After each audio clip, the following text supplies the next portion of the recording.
Hello everyone, welcome back to my channel. তো আজকে আমি নিয়ে এসেছি একটা চকার আপনাদের কাছে। তো দেখতেই পাচ্ছেন সবার প্রথমে কিন্তু সেটা আমি বেসগুলো কেটে নিয়েছি। তারপরে আমি ব্ল্যাক কালার আর রেড পমপম লেস দিয়ে কিন্তু জিনিসটাকে অ্যাটাচ করে নিয়েছি ফেভিকলের সাহায্যে। তারপরে আমি ফেব্রিকের সাহায্যে কিন্তু ডিজাইনগুলো করে নিচ্ছি। আপনারা চাইলে আপনাদের পছন্দ মতো কিন্তু ডিজাইন করতে পারেন। আমি এখানে বিসর্জন লিখব, তো সেটা আমি বাংলাতে কিন্তু লিখে নিচ্ছি। তো এরপর এগুলো করতে করতেই না শুকিয়ে যায়, তো এর জন্য আর ওয়েট করতে হয় না। কোনো সময় হয় যে কাপড়টা একটু খারাপ থাকলে বা যদি রংটা সেরকমই না হয়, তাহলে কিন্তু একটু ওয়েট করতে হতে পারে। সেগুলো কাপড়ের উপর ডিপেন্ড করছে।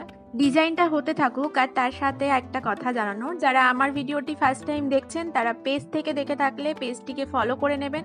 আর যদি আপনারা ইউটিউব থেকে দেখে থাকেন তাহলে ইউটিউব চ্যানেলটিকে সাবস্ক্রাইব করে পাশে যে বেল বাটনটি আছে সেটিও অন করে দেবেন। তাহলে আমি যখন ভিডিও ছাড়বো আপনাদের কাছে সবার প্রথমে নোটিফিকেশন যাবে, আর সেটা আপনারা সবার প্রথমে ওয়াচ করতে পারবেন। আর হ্যাঁ, আমার চ্যানেলে বা আমার পেজে কিন্তু আপনারা সমস্ত রকমের হাতের কাজ দেখতে পেয়ে যাবেন, মানে হ্যান্ডমেড জিনিস, যেগুলো জুয়েলারি হতে পারে, ছোটদের আঁকা, বড়দের নানা রকম জিনিস আপনারা দেখতে পারবেন আমার এই চ্যানেল বা পেজে। এবার জানিয়ে রাখি, এটা বানানোর জন্য আমরা কি ব্যবহার করেছি। ফেব্রিক ব্যবহার করেছি, পমপম লেস ব্যবহার করেছি, সুতো ব্যবহার করেছি, এখানে আমরা কিছু সিলভারের বল ব্যবহার করেছি, আর কিছু কটন বল ব্যবহার করেছি, আর একটা জাম্পিং রিং ব্যবহার করেছি। ও হ্যাঁ, আর ব্যবহার করেছি রং, ফেভিকল আর বোর্ড। এটা আমাদের হয়ে গেছে। এবারে আমরা সুতোটা কেটে নেব সাইজ অনুযায়ী। অবশ্যই একটু বেশি সুতো রেখে কিন্তু কাটবেন, যাতে করে আমাদের টার্সেলটা, অনেক সময় কি হয় কারো গলা একটু হালকা একটু মোটা মতো থাকে, কারো গলা একদম চিকন থাকে, তো সেক্ষেত্রে আমরা একটু টার্সেলের জায়গাটা একটু বেশি রাখবো সুতোটা। তো সেই হিসাবে কিন্তু আমরা সুতোটা এটা কেটে নেব ভালো করে।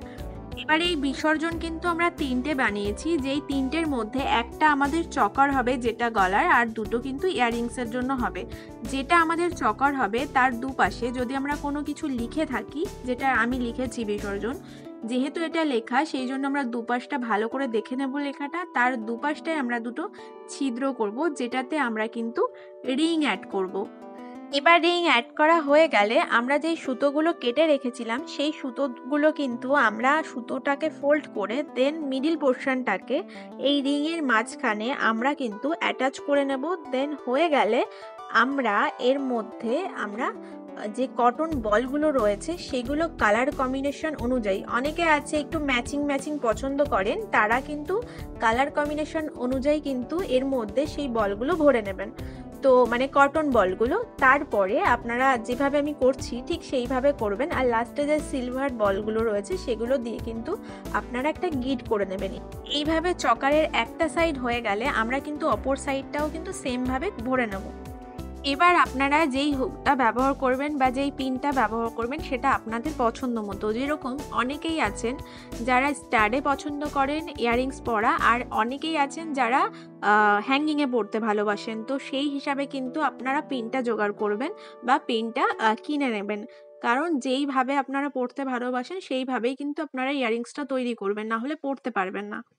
তো আমি এখানে স্টাডে বানাবো, কারণ আমার কাছে চকার টাইপের জিনিসগুলো স্টাডেই বেশি পছন্দ, তো সেইভাবেই বানাবো আমি।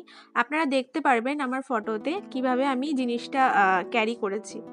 যদি আপনারা স্টাডে রাখেন তাহলে আপনারা গাম দিয়ে কিন্তু এটাকে অ্যাটাচ করে নেবেন ইয়াররিংসটাকে, আর যদি হ্যাঙ্গিংয়ে রাখেন তাহলে প্লাসের সাহায্যে আপনারা কিন্তু এই হ্যাঙ্গিংটাকে ছিদ্র করে এটা অ্যাটাচ করে নেবেন, হয়ে যাবে। আমার এই চকারটা তো কমপ্লিট হয়ে গেছে। যদি আপনাদের কাছে আমার এই ভিডিওটা একটু হেল্পফুল লেগে থাকে তাহলে প্লিজ এই ভিডিওটাতে একটা লাইক করে কমেন্ট করে অবশ্যই জানাবেন। আর যদি একটু বেশি ভালো লেগে থাকে তাহলে বন্ধুদের সাথে, প্রিয়জনের সাথে কিন্তু আমার এই ভিডিওটা শেয়ার করতে একটু ভুলবেন না। তো চলুন, দেখা হচ্ছে পরের ভিডিওতে। ততক্ষণের জন্য টাটা, বাই বাই। সবাই সুস্থ থাকবেন, ভালো থাকবেন।